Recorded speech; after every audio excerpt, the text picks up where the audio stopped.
If you own an assault weapon in Illinois, you have until the new year to register that weapon with the state. That's according to the new Protect Illinois Communities Act, which bans the sale or transfer of specific assault weapons anywhere in the state. If you already owned one of those guns on that list, you can keep it legally. Critics of the law are raising questions about how police or prosecutors might enforce that registration requirement. House Republican and founding member of the Illinois Freedom Caucus, Brad Halbrook, is now on the record. Thank you for joining us.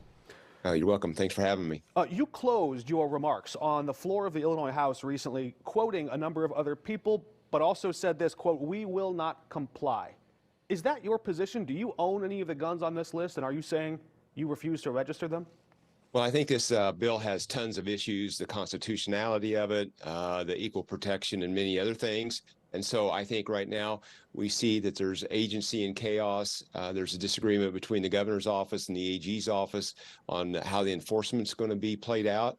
And so I think until they get the final rules enacted, I don't know how anybody can comply with what is currently in place. For our viewers that are watching along, a powerful but little-known committee called the Joint Committee on Administrative Rules is scheduled to meet in the middle of December.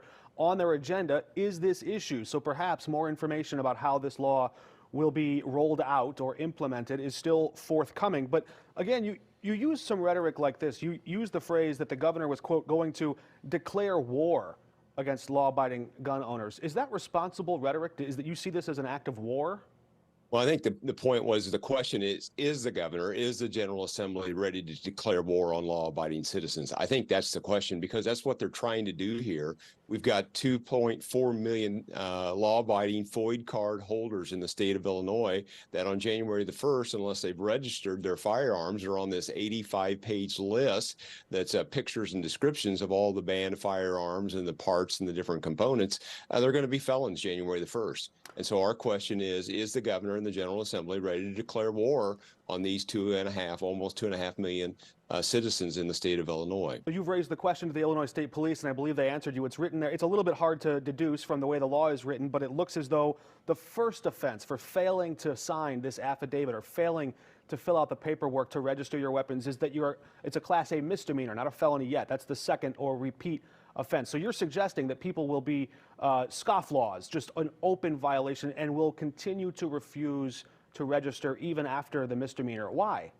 Well, I think the question is what is the first offense? Is that per firearm that's found to be out of compliance? What does that really mean? And we found out in response to that, the Illinois State Police's own attorney said, well, this is going to be a decision for local states, county states attorneys to decide how they're going to prosecute and how they're going to move forward with it. So I guess further brings up other questions about how this is all going to work out.